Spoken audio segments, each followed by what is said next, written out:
do you ever step foot into a gym? Like, do you ever just go like to see what that's like? Because that's where a lot of your customers are coming from. And obviously, if you're going to make an experience for someone, because they missed the mark, timing wise, schedule, their kids and this, and you guys, or they just didn't like the culture at the gym. Do you guys still keep a pulse on what is probably your biggest competitor, which is not other fitness programs online, because you have a brand that differentiates you. You can't get this anywhere else.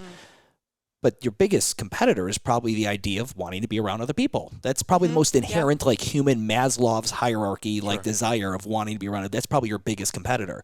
Do you guys ever keep a pulse and just get an idea of like, what is it like to go to a gym now? I haven't had a gym membership in years. I don't know what that's like. Oh man. When was the last time you worked out at a gym? Shoot. In California? We haven't done it here. No, we did the open workouts here when we first moved here. Where did we go? It was in Portland with Paulo, remember? We did. Yeah. We did. But it wasn't in a class, I don't think. I think we were just in there by ourselves with our crew. It was, yeah. Wow, yeah, it's been a while. It's been a hot minute. Like 3 years. Yeah. Over 3 years. Do you ever think about that from like, obviously you stay focused on your thing, you put on your blinders, you just do what we do. It doesn't matter what anyone else is doing. But do you ever think about that? Like if I'm a street parking member and I leave, it might just be because I lost motivation to like, no matter how good the videos 100%. are. Yeah. Yeah. I mean, I would say that when people cancel, we ask them why, and not everybody answers. But that is one of the higher, like, I'm going to go back to my gym. I miss my friends or whatever. I was using this while I was postpartum, but now I can go back, or while the gyms were closed, or while I was deployed, or whatever. And it was only ever meant to be a temporary thing, and they want to go back and be with their people, which I totally understand, by the way. We work out in a group here in this garage, and on the days that we work out alone, it's sometimes I enjoy it, but sometimes it's harder to get moving and get going.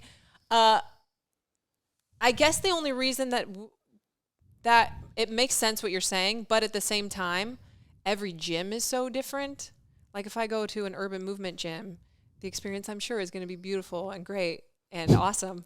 But if I go to like a crappy CrossFit gym where I'm going to be like, not all CrossFit gyms are crappy. Okay, this isn't like the Joe Rogan podcast. Just a crappy CrossFit gym. Yeah, or any crappy gym, then I'm gonna be like, oh yeah, our experience is way better, and like come out overconfident. Like, why would anybody want to come here instead of work out at home? So, I mean, I would feel so awkward at a gym at this point. Maybe now, are we socially awkward now? Are we fitness socially awkward? I don't think so. It's not that I would mind going to one, but I also value my time very heavily. So it's, I know how productive it is to just work out at home. And this is why we started street parking, is because of that reason alone.